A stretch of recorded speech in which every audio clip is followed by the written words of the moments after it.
Hi guys, good morning. Welcome back sa YouTube channel namin ni Papa Beats. For today's vlog po guys, ayan, naglalaba na naman tayo. Araw-araw po tayo naglalaba kahapon. Marami akong labahan. Sa ngayon naman is marami pa rin akong labahan dahil nagpalit po ako ng mga kortina. Dahil sa Martes, meron po tayong darating na bisita. Dadating na po sila Ate Sixi. Pero gabi na sa April 15, biyahe nila mamaya galing Jinsan. Dala po yung dalawang anak niya na apo ko na rin. So, yan, magbabakasyon po sila. Naka-attend din po si Ate Sixi sa recognition ng mga anak niya. At yun, uwi sila or bibiyahe mamayang gabi mula Jinsan. Tapos, mamayang gabi.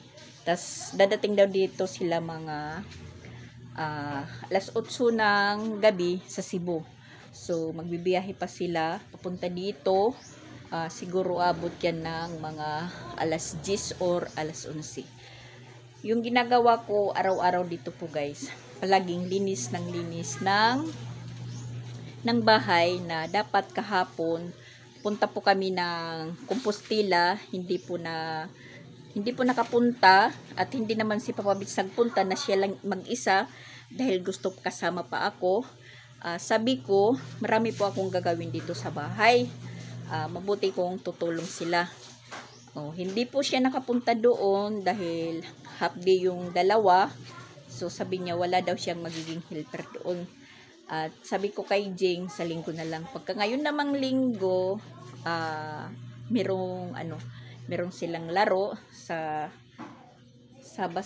laro ng basketball dahil kinuha naman sila ng mga player paliga dahil malapit na po yung pista dito.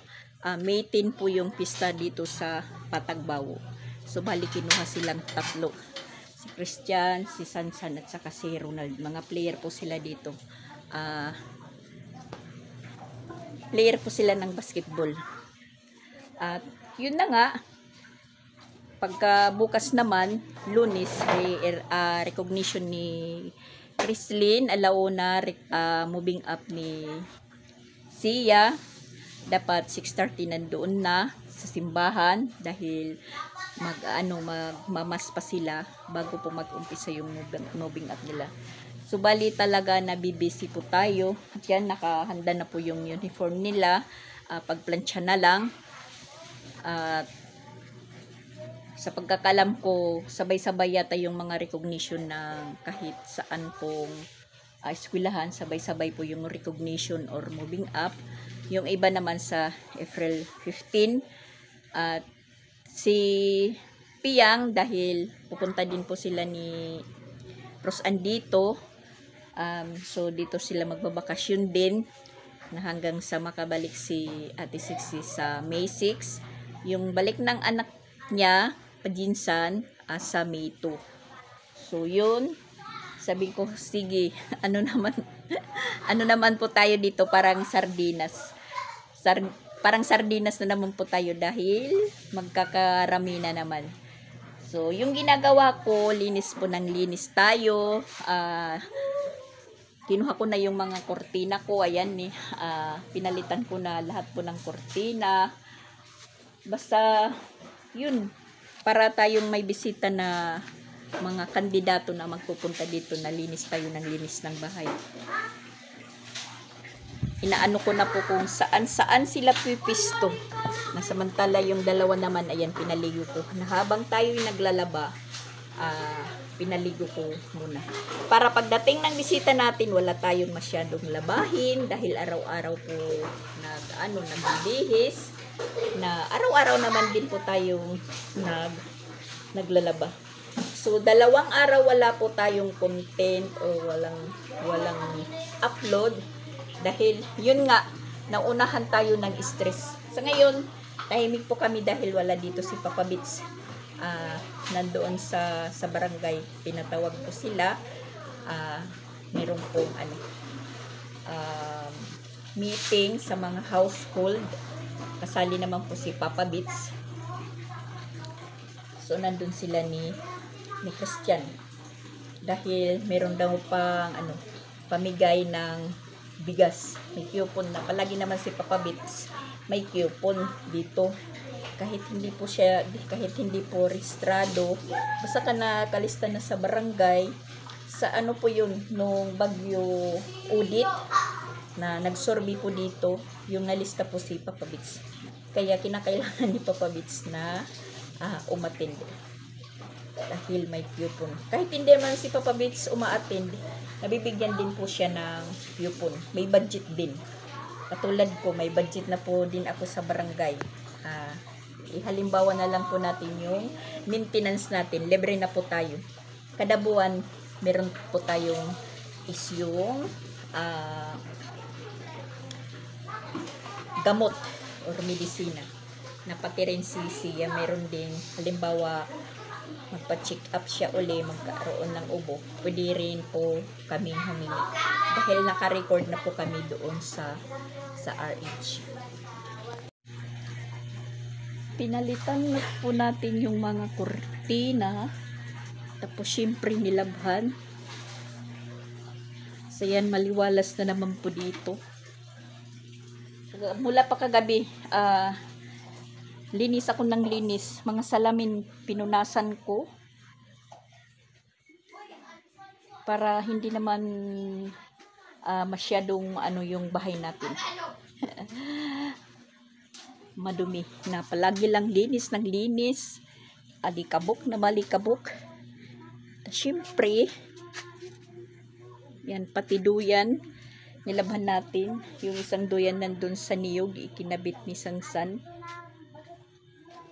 Tas yung kasaling yan, umikot na yung natin, camera.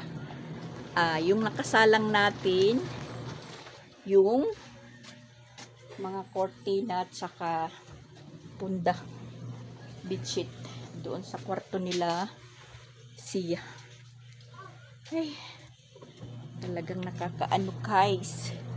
Hindi po mapakali yung natin, sarili. Pagpunta ng Compostela, busy rin tayo. Hindi sila makapunta-punta ng Compostela pag hindi ako kasama. Kung sila lang. Kasi nahanap din tayo ni Jing. Dahil yung pagluto ng pagkain nila. Sabi ko nga sa dalawa, dahil kasagabal talaga pagkasama sila. Sabi ko, hindi kayo kasama pagpupunta doon sa Compostela. Dito muna kayo na sa Martes magpupunta kami. Iwan lang muna yung dalawa. Nandito naman si Sansan. At uuwi lang ako pagkagabi. Dahil darating po sila Ate Siksi. Yun.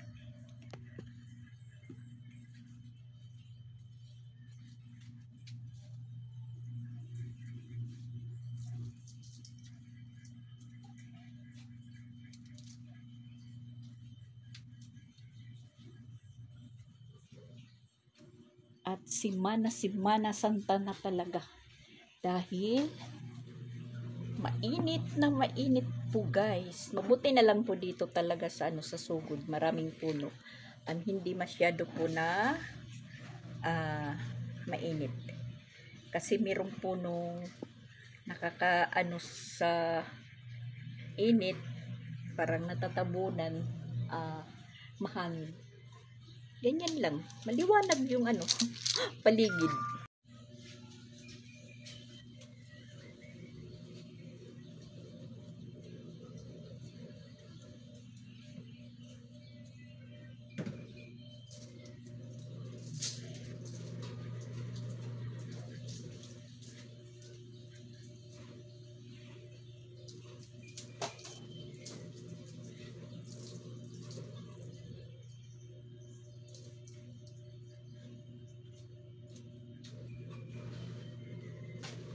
Palagi lang tayong maraming tupiin. Ayan ang linaban natin kahapon. Nandito. Yan. Tupiin na naman na kagabi. Siguro mga alas 7 na po ako nakapagtupi.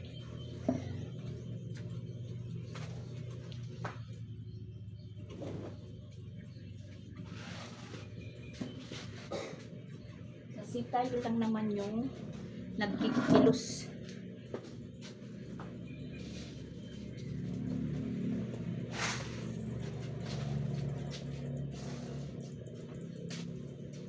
Dahil yung papabits natin, handyman lang talaga siya.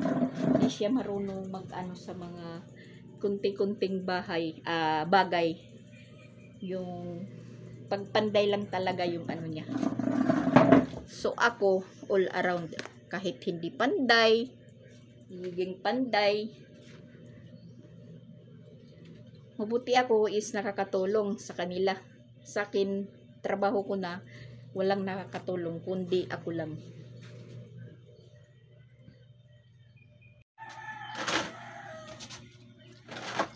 Magbe-birthday tayo guys, na stress.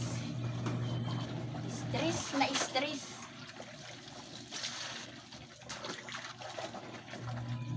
Kaya hindi ko nararamdaman na darating na yung ano ko, karawan. Parang ganun pa rin. Nawawala yan sa isip ko. Sa sobrang kabisihan natin. Ayan, mga bedsheet.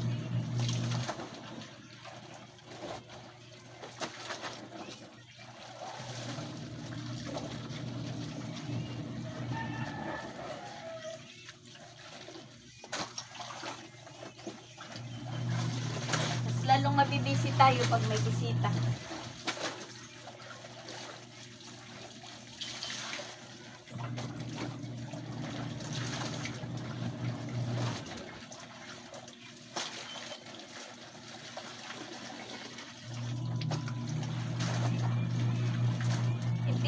Imbis magbabakasyon na, parang pakiramdam ko marami pa rin akong trabaho.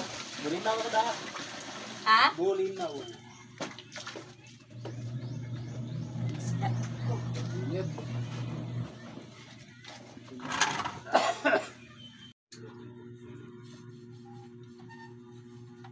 Hindi pa tayo tapos maglaba guys.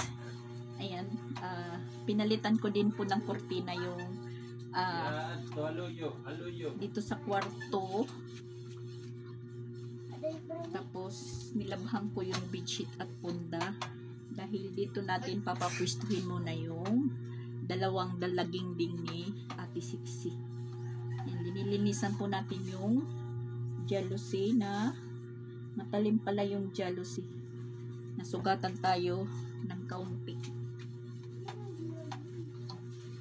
Ano man ko magitang ko? Si Sansan naman naglilikpit doon din sa kwarto niya dahil si Tita Rosanya at saka si Pian doon matutulog sa kwarto niya. Dito sa kwarto ni Jing na si Ronald naman po yung natutulog. So yung pipis to yung dalawang anak ni Ate Siksi. Linilinisan natin dahil nakakahiya naman. Ayusin natin dahil mga dalaging din yun. Tapos maganda yung kwarto nila doon sa Jinsan. Doon sa lula niya. Naka-aircon pa sila. Kasi yung lola ng dalawa sa side ng papa niya is nandoon sa ibang bansa. Lulo at lula nasa abroad. Pero hindi naman po sila ibig sabihin na maarte. Titingnan ko lang pa na mayos yung kwarto nila. So ganun din yung anuhin natin sa kanila. Malinis din na kwarto kahit simple lang. Si Jing hindi naman po yan dito lalagi ngayong bakasyon dahil na yun nagpapaayos po siya ng unit niya doon. Kinakailangan matapos na.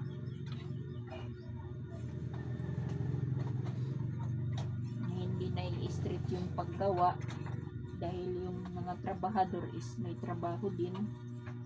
Next week wala naman silang trabaho. So doon muna sila magpo-focus. Babalidahin ka natin sa duyan ng 2020. Oo. Oo. Saktong-sakto lang sila dito na dalawa. Tapos yung itong ceiling fan, papalitan ko yung nandoon sa tindahan kasi medyo mas malaki dito. Yun po yung ilalagay natin para mas mahangin.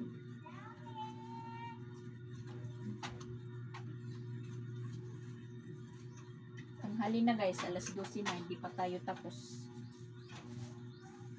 Pero kumain na kami. Habang naglalaba, nagluluto tayo.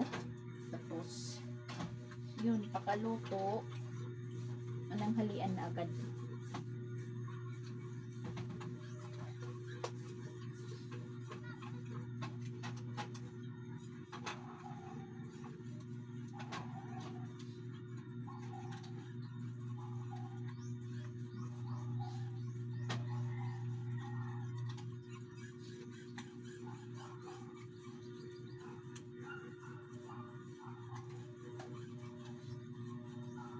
Matataas na yung damo sa likod.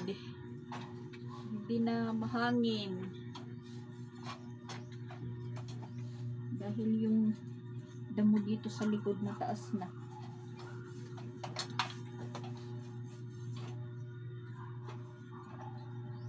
Tingnan nyo yung damo. Yan.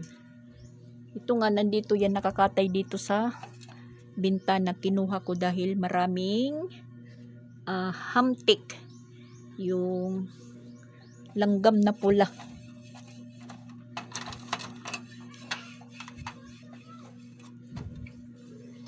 Kung wala yan mga dahon-dahon ng niyog, mahangin yan dito. Kaso ayan nakaharang. At saka dito. Yan, klarong-klaro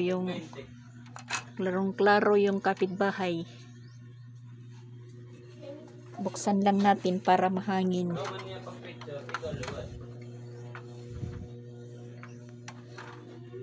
Ngayon guys, hapon na.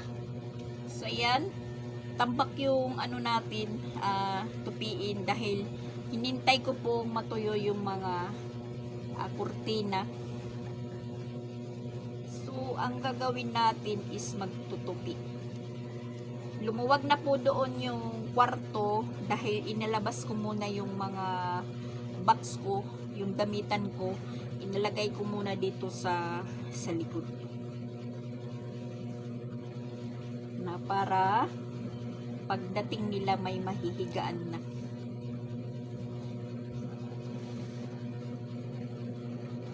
Busy talaga tayo guys.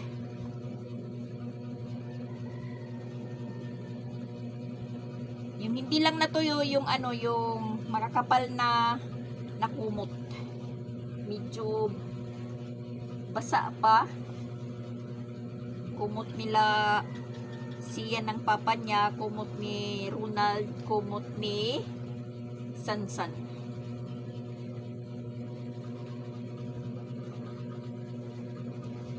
Ito walang kaso dahil maninipis lang.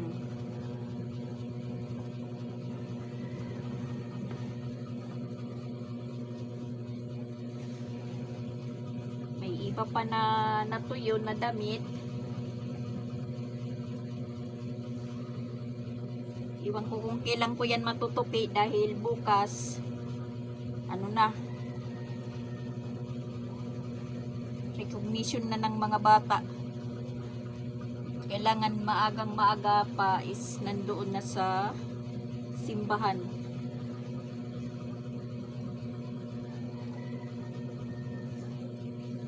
Nito dahil hindi sila sabay, si Sia maaga pa, si Chrislyn hapon. Hanggang alas 12 yung kila Chrislyn ng umpisa launa.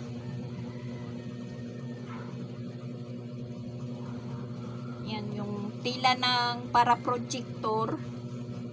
Labahan ko lang muna dahil hindi nagagamit. Dahil yung projector dito nila sa dingding pinapaharap. So hindi nagagamit ito. Nagagawa lang na punasan ng kamay, nagkakadumi. Ilaban na lang natin. Igpit lang muna. Dahil yung projector nilipat, nilagay dito banda kay papabitsigaan.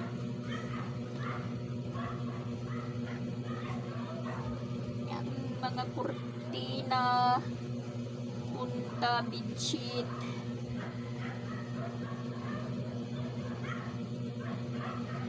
Ang dami. Kahapon ko ito na iba. Kahapon ko nilabhan.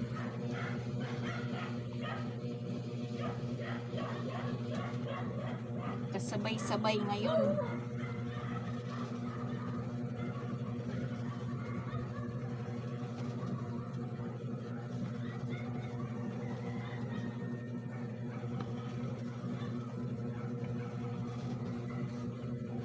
Kung may handyman, may handy girl.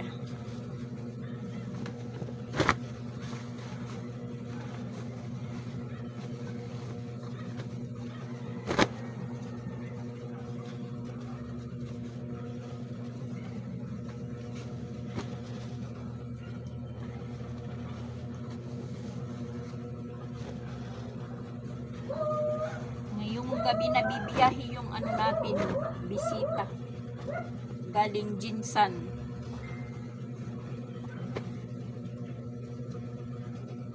Tapos dadating mga alas 8 daw ng gabi sila dadating dito sa doon sa Cebu, sa syudad. So mga kung sasakay sila ng bus naman papunta dito sa Sugod, ano pa sila ng 2 hours higit. Pero madali lang yung biyahe pag gabi dahil hindi matraffic.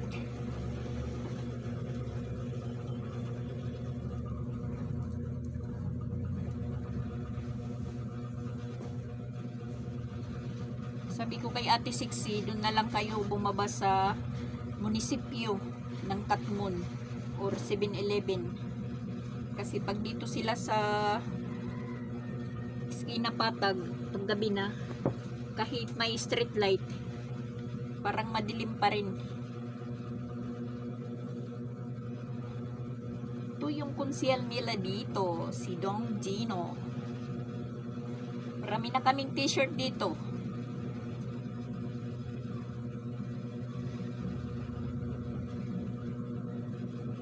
Ano yung mga t-shirt ng mga kandidato, ina-arriba. Hindi naman kasya sa atin dahil small.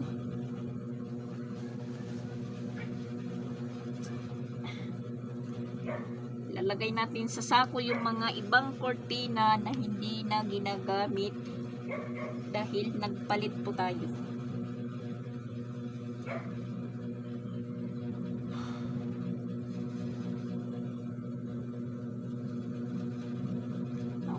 Na ano yung mga hughug.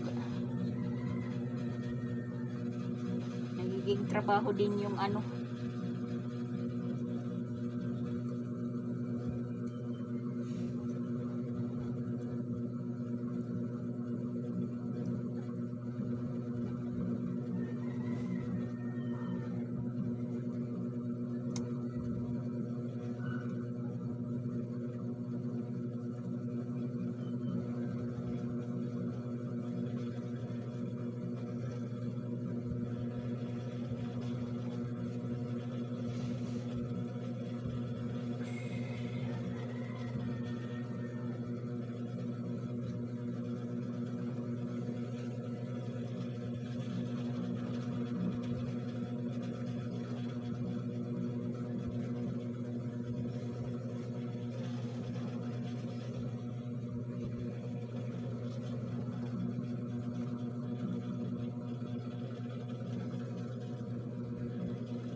mahirap tupiin yung mga maliliit.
Habang tayo'y nagtutupi, may sinaing na tayo.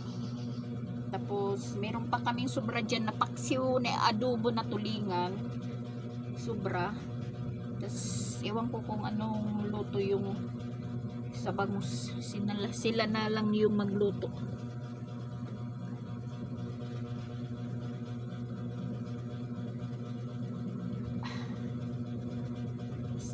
Straight.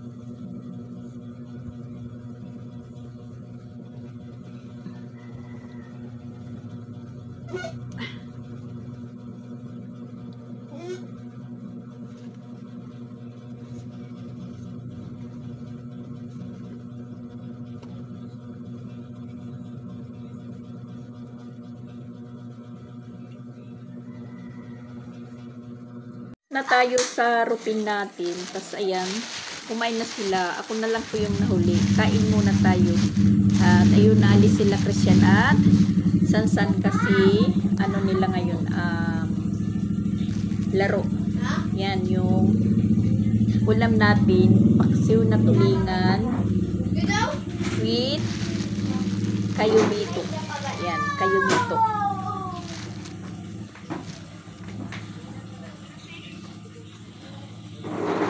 Kaon, diri ka kuan upo dit mulay. Dili ka. Oh. Ha?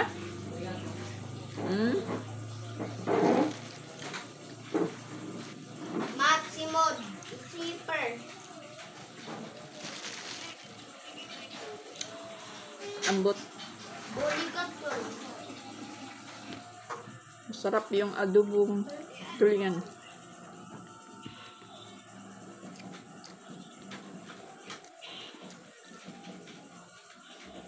Namulay gap niyo.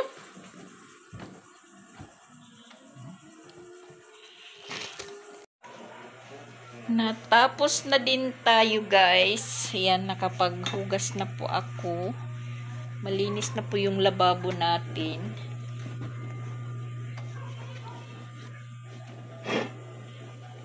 Habang yung dalawa nandun sa kwarto niya, ni Tito Jing niya. Sabi nila maluwag na daw yung kwarto. Dahil kinuha ko yung mga box ko. Nilagay ko muna dyan sa likod.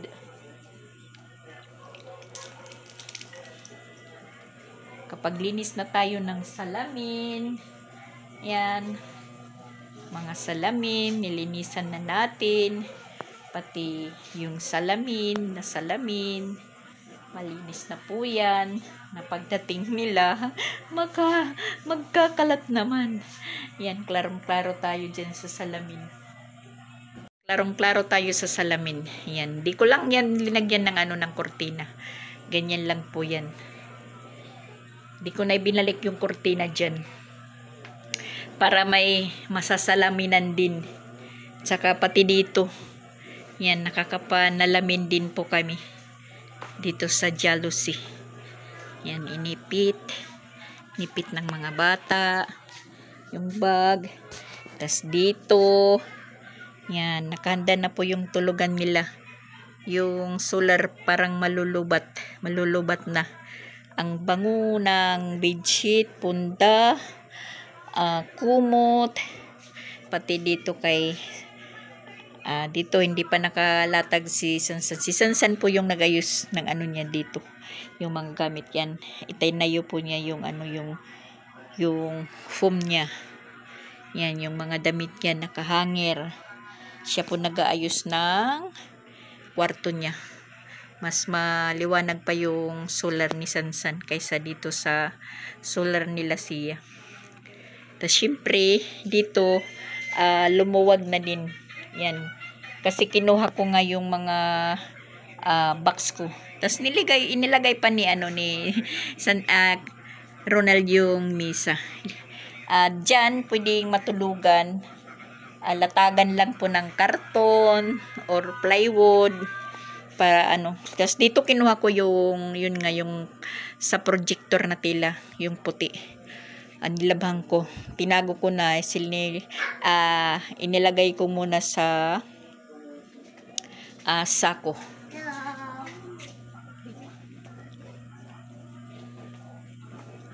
Tapos yung bedsheet dito na kinakaber ko sa upuan, nilabhan ko din kanina. So, ayan po yung box ko.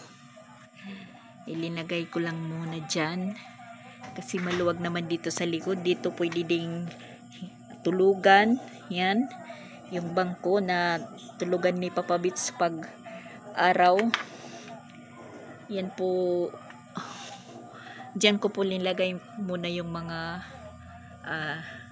damitan ko para akong pinalayas. Projector yan dito ni Papa Bits. Yan dyan sa higaan niya, kaya hindi na po na gagamit yung tela. Nanonood po siya ng balita. Yung kumot ni Ronald hindi natuyo, yung mga dito, yung mga dulo-dulo hindi po natuyo. So hindi lang muna magkukumot si Ronald. Yung dalawang kumot is nandoon naman sa likod.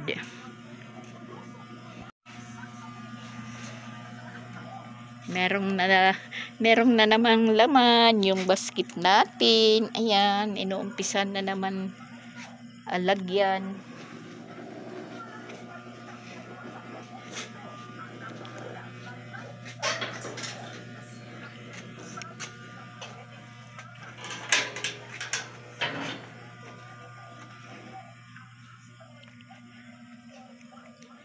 Nandito sa likod. Yan. Yung buwan, nagpapakita na yung buwan na yan. Nagpapakita si buwan. Parang maalinsangan yung panahon, maalinsangan. Mabuti kung uulan. Tas yung duyan nandito pa rin, hindi pala tinanggal ni Sansan. Tingnan nyo yung duyan guys, ang taas.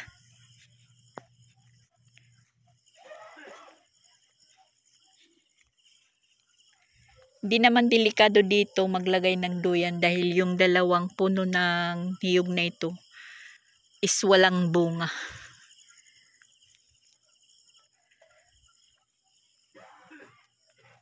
Si Papa Bits nanonood ng balita. Yan yung tindahan natin, hindi pa natin binibilhan ng paninda dahil yun nga palaging busy tayo. Tas na po ako na bumibili tayo ng paninda. Tapos wala ako, kuha na lang kuha. Kasi lahat dyan po kinukuha. Shampoo, wala na akong shampoo, wala na akong sabon. Sabi ko, mamimili na lang po ako pag nandito na si Rosan, dahil mayroon pong magbabantay. Meron pa naman tayong kape, yan, suka. Meron pa akong candy. Tapos hindi po ako bumili ng sigarilyo muna. Kasi si Sansan at saka, si Ronald at saka si Christian po yung masugid na customer.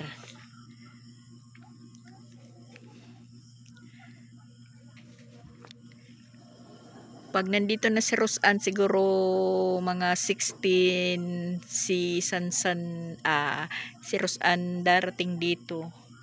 So kahit umalis po tayo, meron na tayong mapapag-iwanan. Meron nang magbabantay ng tinda, kasi kung si Sansan lang, matagal din buksan dahil tulog. Wala ding nangyayari, katulad ng umalis ako papuntang Compostela, 2 araw kami doon. Yung binta ko, naku, puro na lang tagpiso, wala nang buo. Iwan ko, pati mantika ubos. Bumili ako ng mantika, kalahating galon, naubos lang sa kaluluto nila, hindi man lang nabilhan. Kaya medyo na ako mamili muna, na habang nabibisi pa ako. Bukas, palang oras, mga alas 6, nandun na kami sa eskwelahan. Kasi yun nga, na ng mga bata bukas, Lunes. Tapos si Ronald at saka si Papa Bits, sila lang muna yung magpupunta sa Compostela. O si Christian, na-attend muna siya sa moving up ng 2. Moving up at saka recognition. Sabi niya, atin daw siya dahil siya daw yung aakyat sa stage. Kuhala. Sabi ko, mabuti nga yun. Ikaw yung aakyat doon sa stage. Ikaw yung magsasabit ng medal.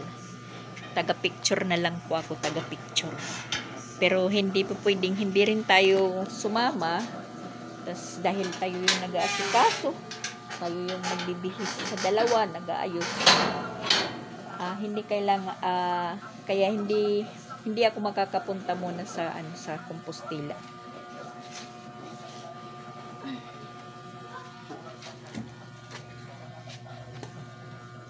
Maghapon tayong naglinis ng bahay. Nananakit na yung likod.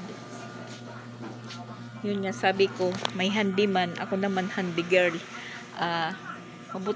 Mabuti pa silang handyman is natutulungan ng handy girl. So ako handy girl, hindi nila po ako natutulungan. Yun lang yung pinagkaiba. So yan po guys, bye bye muna, magpapahinga muna ako. Thank you for watching. Kumusta po kayong lahat? Bye bye muna. See you in my next vlog po guys. Bye bye po. At tsaka malapit-lapit na po yung birthday ko, 14 na bukas. So wala lang muna, tipon-tipon lang po, importante masaya.